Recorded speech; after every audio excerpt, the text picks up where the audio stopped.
आज की press conference जो बड़े बुजुर्ग bar association Telangana bar council के मेंबर्स हैं, designated senior advocate V Raghunath sir bar council member, Sujatha madam bar council member, Mukheeth sir bar council member और फॉर्मर वक्फ बोर्ड एडवोकेट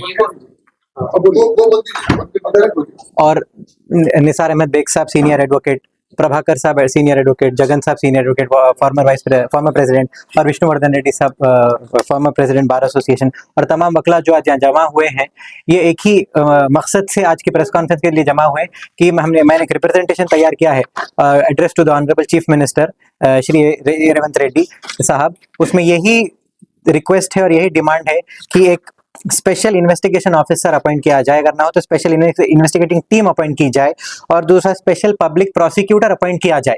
जैसे कि रघुनाथ साहब बता रहे थे, उन्होंने पुलिस कस्टडी का पिटीशन डाला था महबूब आलम खान ने, वो डिसमिस हो गई। पुलिस रिवीजन फाइल करने की वादा किया मगर रिवीजन फाइल नहीं हुआ। अगर एक स्पेशल डेडिकेटेड पब्लिक प्रोसिक्यूटर रहा तो सही से उसका प्रोसिक्यूशन कोर्टों में हो सकता है।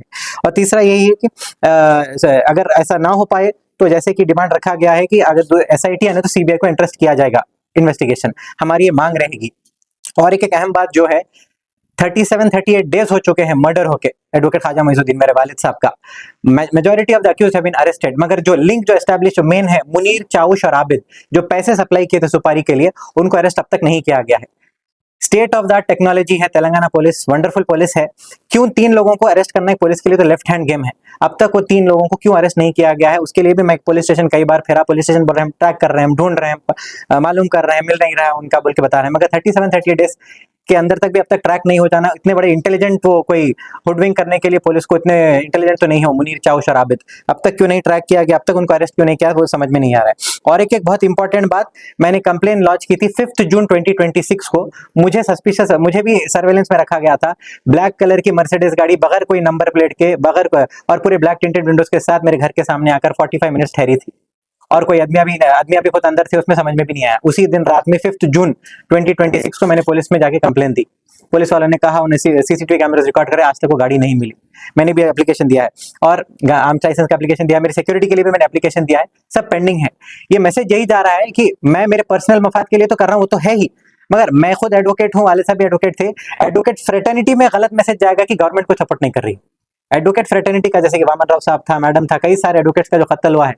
अब 2 जून 2026 को एडवोकेट्स एक्ट तेलंगाना प्रोटेक्शन का अमल में आया है, मगर एडवोकेट फ्रेटर्निटी को जो मैसेज, एक स्ट्रांग मैसेज आना चाहिए गवर्नमेंट से, अगर ये इकदाम लिए जाएंगे, स्पेशल इन्वेस्टिगेशन ऑफिसर अपॉइंट किया जाए, स्पेशल पब्लिक प्रोसिक्यूटर अपॉइंट किया जाए, स्पेशल कोर्ट भी कायम किया जाए, एक्सपीडी ट्रायल्स, ना ही सिर्फ वालिद साहब के केस के लिए, मगर जहां जहां भी एडवोकेट्स विक्टिम है, जहां भी एडवोकेट्स का कत्ल हुआ है, स्पेशल कोर्ट कायम करके वहां पर स्पीडी जस्टिस दिया जाए। क्योंकि जो लोग कानून के लिए लड़ते हैं, अगर उनको ही कत्ल कर दिया जाए, अगर डॉक्टर है उनके इलाज करते हैं उनको मार दिया जाए, तो पेशे का कैसा करेंगे, उन्हें इंसाफ कैसा करेंगे? वकील इंसाफ के परसूट में अगर उसका कत्ल कर दिया जाए, उसको डराया जाए, धमकाया जाए, कौन करेंगे? आज मेरे साथ है बहुत बड़े बेहतरीन एडवोकेट्स मेरे साथ है लड़ने के लिए मेरी तरफ से, मगर अगर कल के दिन खुदा ना खास्ता मेरे लिए वो लड़े, उनको उनके ऊपर ऐसा कोई हमला हो जाए, क्योंकि सामने वाले जो मुखालिफ है महबूब आलम खान, मुजाहिद आलम खान, करोड़ों का पैसा है उनके पास, करोड़ों का पैसा, आपको सबको मालूम होगा।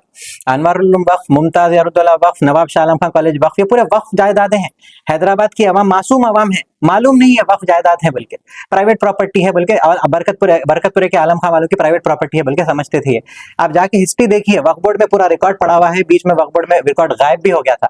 जहां तक आपका सवाल था वालिद साहब ने क्या क्या केसेस जीते थे, लिस्ट है। 35 केसेस अनवार आलम के खिलाफ फाइल किए थे, 150 केसेस मुमताज यारुद्दौला वक्फ की तरफ से फाइल किए थे।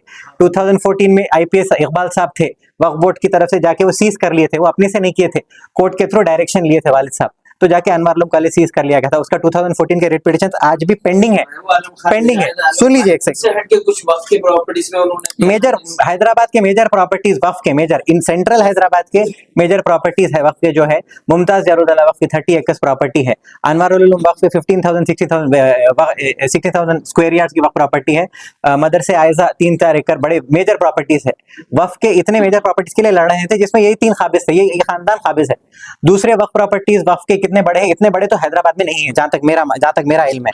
और एक असल बात जो मैं कहना चाहता हूं, क्योंकि ये वक्फ के पैसों से ही ये कत्ल किया गया, वक्फ के पैसों से ही ये पैरवी हो रही है महबूब आलम खान की और मुजाहिद आलम खान की।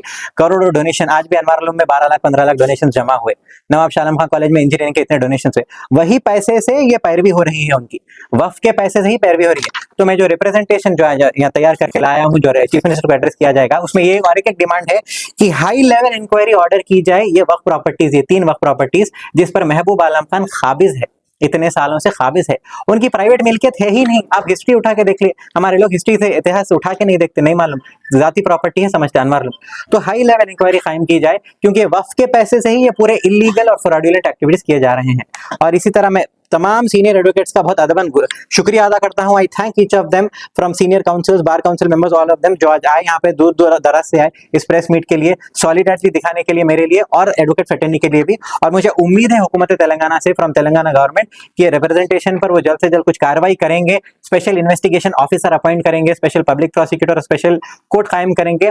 और अगर ऐसा कुछ नहीं हुआ तो जैसा सीनियर काउंसिल और डेजिग्नेटेड सीनियर काउंसिल गाइडेंस मुझे दे रहे हैं, एडवाइस दे रहे हैं, उसके मुताबिक मैं चलूंगा। सीबीआई एसेट के लिए बिल्कुल दरखास्त फाइल करेंगे, रिट पिटीशन फाइल करके हम उसको इंटरेस्ट करने की मांग करेंगे। इसी तरह के प्रोग्राम, न्यूज, एंटरटेनमेंट और तमाम अपडेट्स के लिए हमारे इस चैनल Z Now TV को YouTube पर सब्सक्राइब करें और Facebook, इंस्टा पर फॉलो करें। देखते रहिए Z Now TV, यही सच है।